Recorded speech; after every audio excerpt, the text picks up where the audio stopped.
네, 시선 파트너즈 이세현입니다. 오늘은 경제 전반적으로 왜 내가 열심히 사는데 성과가 잘 안 나올까 이런 고민들을 하시는 분들이 최근에 많습니다. 특히나 중소기업들을 다녀보면 열심히 기술 개발하셨던 분들이 그 자주 섞인 회의 삶에 대한 회의감들을 토로하시는 분들이 좀 많아요. 이유는 간단하죠. 내가 열심히 기술 개발하고 직원들 동료해서 회사를 운영했더니 기계 사서 기술 개발한 나보다 기술력도 훨씬 떨어지고 훨씬 더 늦게 개업했던 친구들이 덜커덕 기계 대신 공장 하나 사서 지어서 이렇게 사업을 했는데 5년 10년 지나고 났더니 자산의 차이가 감당할 수 없을 만큼 많이 벌어져 있더라, 이런 게 대부분인 것 같습니다. 그래서 기계 사고 기술 개발했던 분들이 계속 후회를 하게 되는, 상대적으로 그 재원과 노력으로 공장을 사고 짓고 부동산을 취득했던 분들보다 경제적인 성과나 자산의 규모가 적을 수밖에 없는 안타까운 현실을 뭐 논평하자는 건 아니고요. 그런 현상이 왜 발생하는지를 현 시국에 맞춰서 한번 설명해 보려고 합니다. 제 개인적으로는 정치적인 이야기를 별로 좋아하지 않습니다. 뭐 현 정권 혹은 야당 여당 뭐 보수 진보를 아울러서 뭐 평가하거나 평론하고 싶은 생각은 없고요. 다만 안타까운 건 경제적인 이슈를 정치적으로 이야기하는 것 자체가 자꾸 오류를 범하고 본질을 희석시키고 국민 대부분들을 착각이나 착오에 빠지게 할 수 있다라는 게 안타까워서 오늘은 그 부분을 좀 짚어보려고 합니다. 화면에 제가 뉴스를 좀 찾아서 기록을 해놨습니다. 제가 이전에도 영상을 하나 올렸습니다. 내가 열심히 근로를 해서 돈을 벌었는데 소위 부동산으로 통칭되는 부동산 값을 감당할 할 수 없는 시국이 자꾸 펼쳐지는 이유가 시중에 유포되는 돈의 양이 너무 많아져서, 내가 일해서 연봉이 10% 20% 인상되는 것보다 시중에 유통되는 풀리는 돈의 양이 너무 많아서 돈이 많아지면 자산은 한정되어 있는데 돈이 2배 늘면 자산값은 당연히 2배 뛰는 이런 형식이 되죠. 그래서 자산은 통화량이 늘어나는 것만큼 가격이 올라가고 근로소득, 우리 임금은 비탄력적이기 때문에 보통 연간 단위로 급여를 책정받고 연봉을 책정받기 때문에 시중에 돈이 내가 연봉이 3천만 원으로 책정되어 있는 사이에는 시중에 돈이 많이 는다거나 물가가 오른다고 해서 내 연봉이 늘어나지 않는 것처럼 내 연봉은 3천만 원으로 그대로 있는데 시중에 돈이 10배 늘고 자산값이 10배 늘어버리면 1년 있다 내 연봉이 10% 인상된다 한들 도저히 자산값을 따라갈 수 없는 구조가 되죠. 특히나 대한민국은 거주에 있어서는, 주거에 있어서는 전세라는 말도 안 되는 형태가 있습니다. 집값이 올라가면 전세값이 올라가고 전세값이 올라가면 집값이 올라가는 이 논리적인 흐름을 좀 이해하실 필요가 있습니다. 전세값이 수요가 많으니 전세값이 올라가고 전세값이 올라가면 집값이 올라갑니다. 시중에 발행되는 통화량이 많아지니까 집값이 올라갑니다. 집값이 올라가니까 또 전세값이 올라갑니다. 그런데 내 근로소득은 직장생활을 오래 해보신 분들은 알겠지만 끼케야 1, 20% 인상입니다. 아주 특단의 조치를 취하지 않는 한. 그래서 지난번에도 말씀드렸지만 대한민국에서 부를 창출하고 경제적인 완성도를 높여가는 사람들은 대부분 근로소득이 아니라 자산을 통한 자본소득, 사업소득, 그리고 무상으로 이전되는 상증으로 인한 소득이 자산을 만드는 근거들이었더라, 뿌리였더라라는 이야기를 한번 드렸습니다. 다시 본론으로 좀 들어와서요, 돈의 힘에 대해서 이야기를 좀 해보려고 합니다. 최근에 제가 정치 관련된 뉴스들을 보면서 안타까운 게 정부가 민생을 살리는 목적이긴 하지만 너무 적자로 나라를 운영을 해서 걱정이다, 이런 기사들이 나오는데요. 솔직히 말씀을 드리면 개풀 뜯어먹는 소리입니다. 대한민국 정부 예산이 512조입니다. 2020년 기준으로 우리나라 정부 예산은 512조고요. 지금 현재 우리나라가 적자로 발행되어 있는 부채, 국채가 약 100조 정도 된다고 합니다. 예를 들어 볼까요? 근로소득으로 3천만 원을 버는 직장인이요. 주택이 하나 있습니다. 약 5억짜리가 하나 있다라고 치고 50% 정도 대출을 받아서 약 2억 5천 정도의 집 담보 대출을 갖고 있다라고 하면 이 집구석은 망조난 집구석일까요? 자기 연봉의 몇 배를 빚으로 갖고 있으니까 그게 아니다라는 거죠. 결국은 여기서 나오는 우리는 이자, 지불하는 이자의 수준, 그리고 총 자산의 규모 등을 따져서 부채 규모가 적절한지, 부채에서 발생하는 이자를 내 소득으로 감당할 수 있는지들을 판단합니다. 내 급여가 3천인데 집담보대출 2억 5천 쓴다고 망조났다는 얘기 안 하는 것처럼 정부가 빚을 100조 졌다라고 해도 연간 예산이 512조를 운영하고 국가가 보유하고 있는 기타 나머지 자산 규모들을 생각한다라고 하면 솔직히 말해서 저런 적자 부채, 국채 발행으로 인해서 국가가 마치 휘청휘청할 것처럼 얘기하는 건 좀 안타깝습니다. 특히나 발권력을 갖고 있는 정부들, 중앙은행들은 대한민국 원이고요. 예를 들면 미국은 달러겠죠. 이렇게 발권력을 갖고 있는 국가의 입장에서는 이 돈 자체가 담보고 재산입니다. 필요한 만큼 얼마든지 찍어낼 수 있는 세상이 됐고 이미 그렇게 하고 있고, 그렇게 해서 대한민국 혹은 글로벌한 경제가 운영 유지되고 있다는 말씀을 여러 번에 나눠서 드렸습니다. 그래서 발권력을 갖고 있는 자산 규모가 거의 뭐 미국 같은 경우는 무제한에 가깝고 대한민국도 적지 않은 상대적으로 굉장히 발권에 대해 신뢰도가 높은 대한민국 정부, 한국은행의 현재의 상황들을 봤을 때 대한민국이 부채를 발행해서 코로나 위기를 극복하려고 한다는 것 자체는 솔직히 말씀을 드리면 다른 나라들에 비해서 그렇게 막 욕먹을 상황은 아니지 않을까라는 생각이 듭니다. 잘 한번 기억해 주십시오. 연봉 3, 4천만 원, 4, 5천만 원 받는 친구들이 집담보대출 받아서 4, 5억 대출 갖고 있다라고 해서 그것들 비난하지 않는 것처럼 발생하는 이자를 내가 가처분 소득으로 충분히 극복할 수 있다라고 하면 그걸 문제 삼지 않는 것처럼 현재 대한민국도 그렇게 생각하신다라고 하면 정치적으로 다뤄지는 경제 이슈들이 제가 봤을 때 큰 의미는 없지 않을까라는 생각이 듭니다. 자, 이제 정치적인 이야기는 그만하고요. 돈의 힘이 얼마나 막강한지를 우리가 한 번 정도는 공감할 필요가 있습니다. 내가 열심히 일해서 기술 개발해서 돈을 버는 건 아주 당연한 일이고요. 어떻게 보면 경제 주체로서의 미션일 수도 있습니다. 그런데 정말로 단지 내 자존감을 만족시키고 사회적인 어떤 입장을 갖기 위해서 경제활동을 하는 게 아니라 나도 넉넉한 자산을 갖고 경제적인 완성도를 높여가고 싶다라고 하시는 분들은 나 개인의 노력뿐 아니라 이 전체 자산시장, 경제의 파이가 어떻게 움직이고 있는지를 이해해서 내가 방향을 설정하고 방법을 선택하는 게 굉장히 삶의 질, 자산의 완성도를 달리할 수 있다는 걸 기억해 주셨으면 좋겠습니다. 제가 이렇게 앞에 길게 서술한 이유는요. 첫 번째는 돈입니다. 돈이 너무 많이 풀리고 있습니다. 우리가 물물 교환의 성격이라는 게 있죠. 조개 껍질 2개와 연필을 교환했다라고 한번 가정을 해봅시다. 연필의 숫자는 한정돼 있고요. 1개가 있고요. 조개 껍질이 2개가 있었는데 만약에 조개 껍질이 4개가 됐다라고 하면 연필 1개의 값은 조개 껍질 4개로 바뀔 겁니다. 무슨 얘기냐면요. 짜장면이 1,000원이었는데 물가가 막 오르면, 통화량이 많아서 물가가 막 오르면 짜장면의 값이 2,000원으로 오르는 것처럼 시중에 통화량, 화폐 양이 늘어나면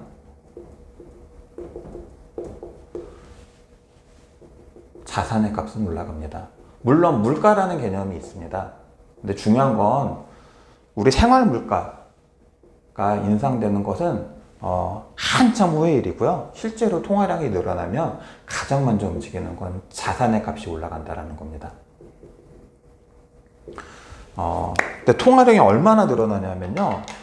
올해 2020년 코로나를 극복하기 위해서 본 예산 514조를 제외하고 추경으로 편성된 게 1, 2차 합쳐서 약 24조, 3차분 합쳐서 약 59조 정도의 추경이 편성됐습니다. 시중에 돈이 굉장히 늘어나는 거죠. 저게 다가 아니죠. 저기에다가 제가 이 앞전 영상에서도 한번 설명드렸지만 대한민국이 정부가 한국은행이 시중에 돈을 풀어내는 방식 중에 가장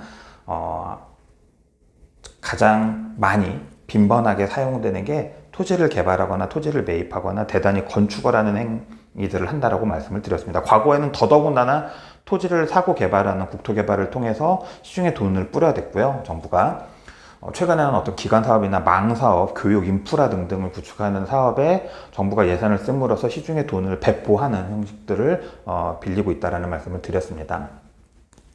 뭐 다양한 토지 개발에 관련된 이슈들이 있겠지만 그냥 뉴스를 검색하면 쉽게 찾아볼 수 있는 게 제3기 신도시로 토지 보상 비용으로 풀리는 게 약 52조입니다. 합치면 저게 이미 111조입니다. 거기다 나라가 채권을 발행해서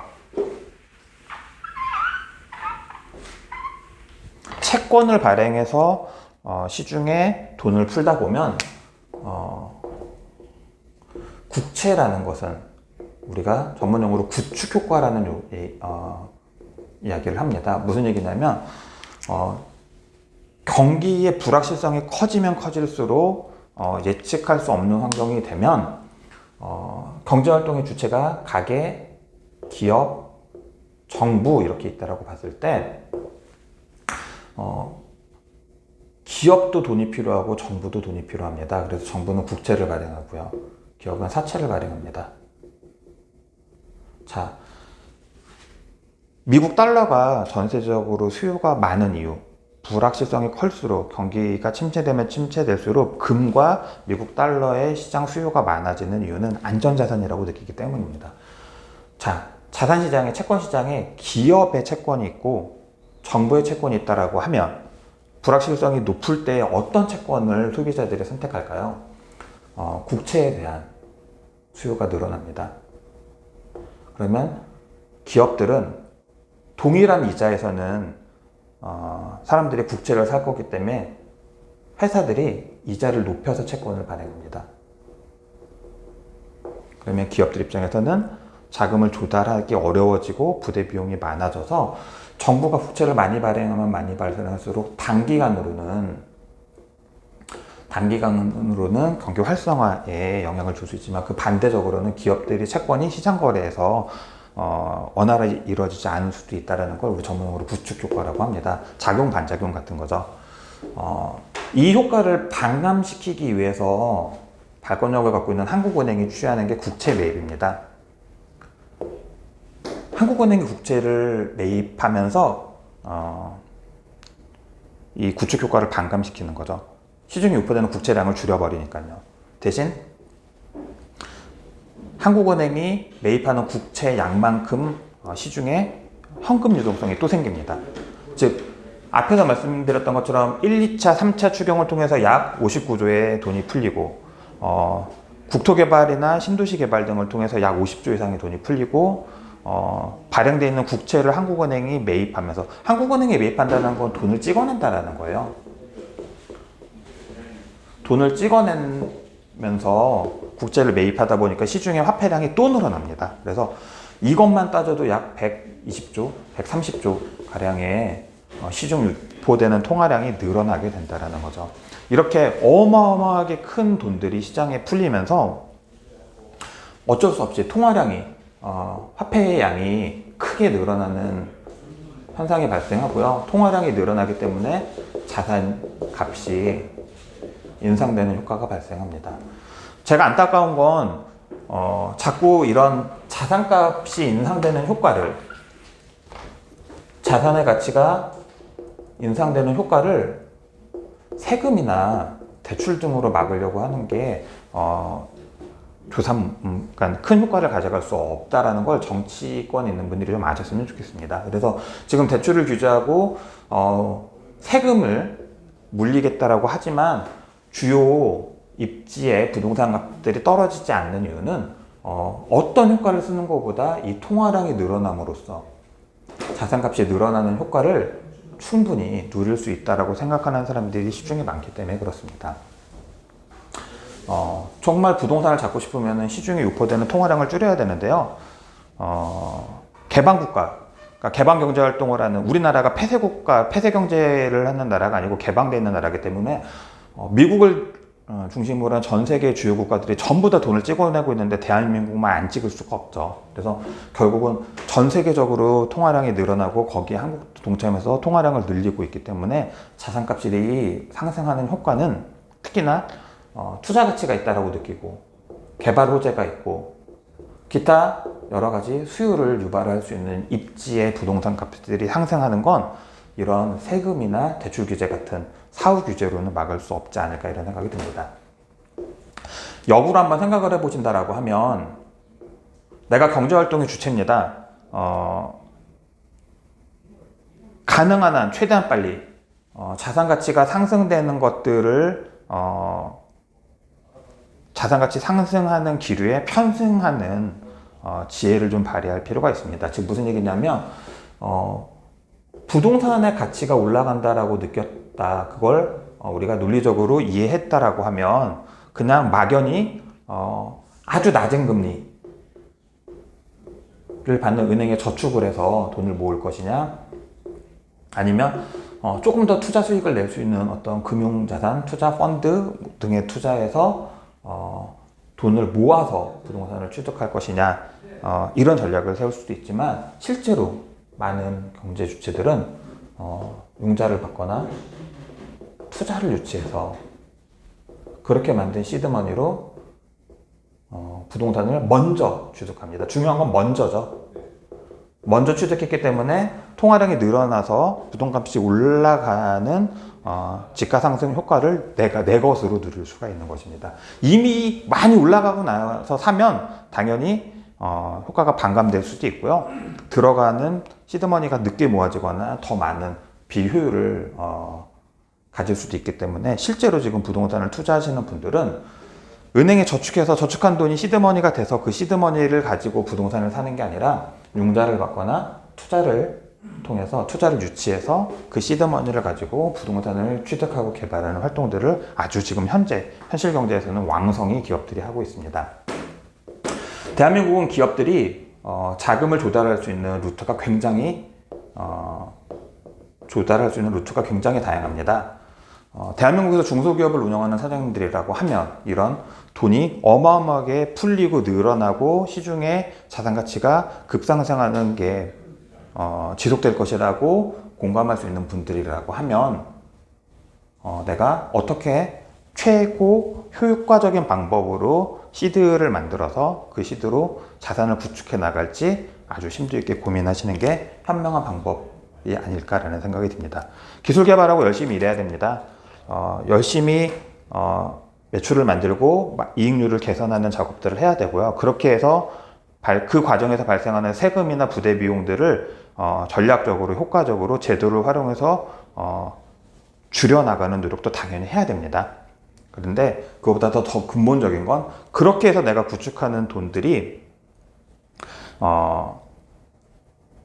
의미가 없는 건 아니지만 그거보다 훨씬 더 큰 경제의 성과를 노리고 싶다라고 하면 그리고 글로벌하게 저렇게 통화량이 어마어마하게 늘어나고 있다는 걸 우리가 머리로 이해했다라고 하면 내가 본업에 충실히 하면서도 대한민국이 기업들에게 제공하는 자금 조달에 유용한 환경들을 충분히 활용해서 사업용 부동산들, 자산들을 열심히 구축하는 지혜들을 발휘하셨으면 좋겠습니다.